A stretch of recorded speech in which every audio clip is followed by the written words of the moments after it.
This is 5 Star Life Radio on News Talk 95.3 Michiana's News Channel. Now your host, Seth Moss. You're listening to 5 Star Life Radio, brought to you by Global Link Distribution, a supplier to the RV, manufactured housing, cargo trailer, and cabinet shop industries, as well as Dometic, the ultimate outdoor equipment engineered for living.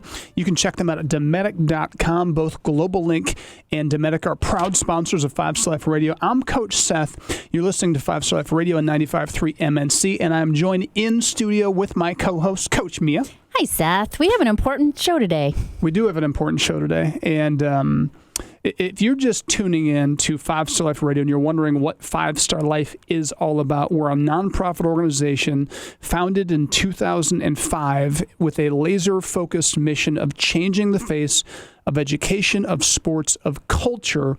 And we found a niche 17 years ago as we were coming across research that was showing, like, if you want to move the needle, when you look at dropout rates, when you look at kids joining gangs, getting hooked on drugs, getting sucked into the wrong parts of our society, underperforming in their sports, developing wrong mindsets, it all starts at a young age, but it starts in their mind. The research says your mindset is what determines the outcome of your life. And so a lot of people used to believe that success or failure was what neighborhood you're from, having both parents, certain educational qualities. Actually, I mean, all those things have an effect on it, but it all comes down to what mindset you possess, because mindset can overcome every single barrier, whether it's socioeconomics, whether it's education, academics. It can overcome anything. And so we said, let's build our organization to target helping kids create a healthy mindset. And we watched success happen in kids' lives. We watched attitudes improve. We watched grades go up. We watched discipline referrals in schools that implement 5 Star Life go down. And so it began to grow. And now, instead of, reaching 50 kids like we did our first year, we're reaching tens of thousands a week here in Michiana, and it's spreading throughout the country. So you can learn more at 5starlife.org. That is the word 5 or the number 5, the word star, life.org. But we do have, Coach Mia, this is a different show.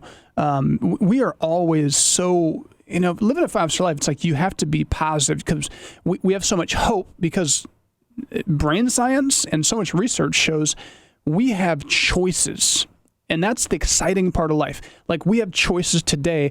What food we put in our mouth, how we treat our bodies, how we treat other people. We have the choice of how hard we want to work, of what work we want to do. Like, we have choices. That's empowering. That's exhilarating. And that's what we teach kids, how to make those choices, how to develop those mindsets.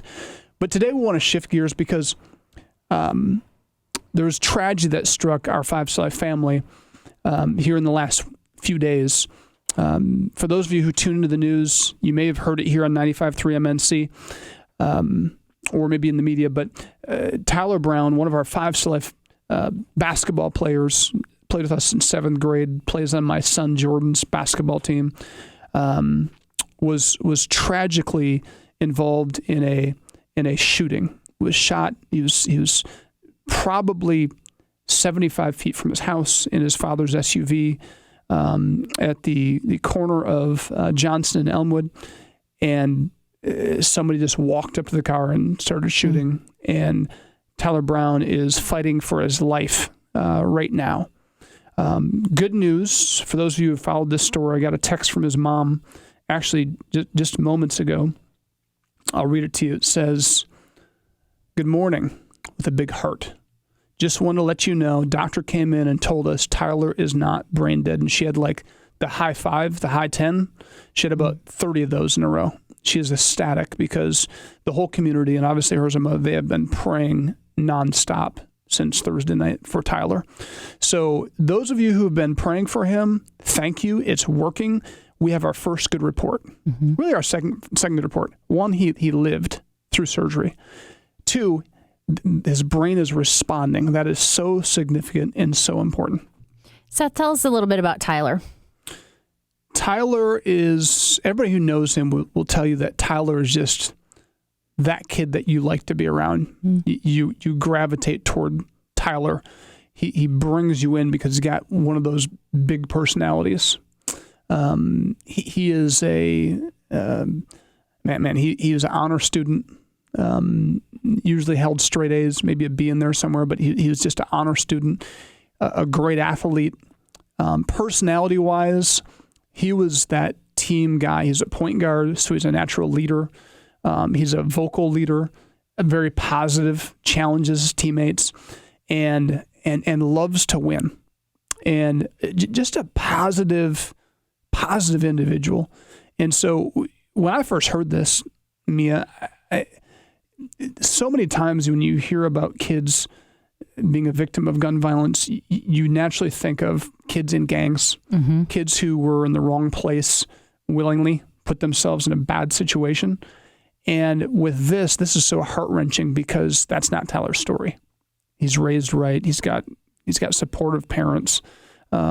He's got a great school. Everybody loves Tyler. He doesn't have enemies. And so this, immediately just to me, it was shocking, but then it was just anger. That was my first emotion, really. I think I breezed over sadness because I was just angry at how this can happen. And how did his other teammates, obviously Jordan was on his team. I mean, how did they process all this? So, Friday morning I was talking to parents on the phone and, you can hear kids in the background, they're a mess. And I know multiple parents shared that their kids didn't go to school Friday, that they're broken. When you travel basketball, you spend so much time in the gym, but it's not just the time in the gym. With travel basketball, you're traveling. So it's a little different than high school basketball where you're in the gym every day. You might only practice 2 days a week, but on the weekends, like you spend the weekend together, right? You're spending, you're logging 48 hours together. Yeah, you're becoming one big family. Yes. So it's family. And so when you see for these boys, like a brother going down, for me, it's like it's like your son. It could have, it's that close. So there's a lot of emotion. It is awful. And I think the anger has to be channeled into something positive. And ultimately that's what we've started to shift gears to. How do we make sure this doesn't happen? Because in these situations, people really throw up their hands and they do it. I said, man, I'm sad or I'm angry. But then they stop there and put their hands up in the air and they say, I wish there was something I can do, but there's nothing I can do. This has got to stop. And that, beyond the words, this has got to stop, we do nothing. But it feels good, to be a part of it and want to help, but then you almost feel paralyzed because what can I do? Even, for us, obviously this is not our mission. We just met with an incredible organization and it is their mission. But then you drilled down deeper because it is our mission. Well, whoever pulled the trigger, they didn't just pull the trigger in a vacuum, right? This is a premeditated act of violence, right? You don't walk by and accidentally shoot somebody. It's premeditated, it's planned.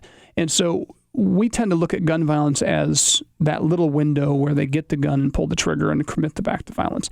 And what we've got to do is we've got to rewind and look at the process. And there's just very little conversation about, and again, there's conversation about guns, right? And guns don't commit crimes, so it's got to be a deeper conversation than that. We've got to look at what is the process in which we failed the young person who pulled the trigger. When you get to a point where you're going to pull the trigger and take someone else's life, in your heart of hearts and in your mind, you've devalued another person, that they are a shell of a human that mean nothing to you. They're dead to you, and therefore taking their life means nothing. And when you're there, we have as a society, we can blame, we can point the finger, we can blame the parents, we can blame that part of the community. We can all point blame somewhere, but that does no good. We all have to take responsibility and say, how did we fail Tyler, but how do we fail this kid, whoever this was that pulled the trigger? We failed that person somewhere along the way. When you believe your best life is grabbing a gun and shooting someone, when you believe proving that to your gang or getting revenge, when that's your best life, you have a broken mindset. We've failed so many kids that are committing these acts of violence. I mean, and not to go here, but I guess I'm going to go there. You lost your cousin just over the weekend. And it was a juvenile. Same situation. Well, it was a home invasion, but yeah, she heard a sound. Somebody shot 2 shots and killed her, and then we just found out it was a juvenile, and it's just heartbreaking.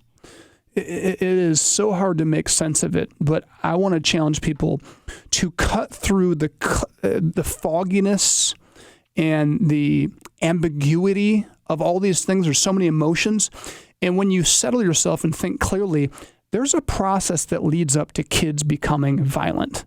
And the reality is you can do all kinds of things, but if you don't deal with the heart and mind of these kids, if we don't address that as a whole, en masse, if we don't do that work, this will be a perpetual thing. And as we've seen, it seems to be getting worse as of late. And not to say I told you so, but during COVID, when we were keeping kids out of school, when we were shutting things down, we talked about this. We were warning the community that, unfortunately, we're going to see some backlash based off of all the destructive things that went on when people were isolated, shut down, the habits they form, the lifestyle they form, the friendships they form because they're out of work. There's so many negative things that are spinning out of control because of the shutdown. But it goes even back further than that. And that's what Five Star Life wants to address. And we are up to a commercial break. So we got to pause there, and please text your friends and family to tune into this, because we're going to provide some solutions for everybody to take responsibility for this issue. This is 5 Star Life Radio on News Talk 95.3 Michiana's News Channel, your breaking news and weather station.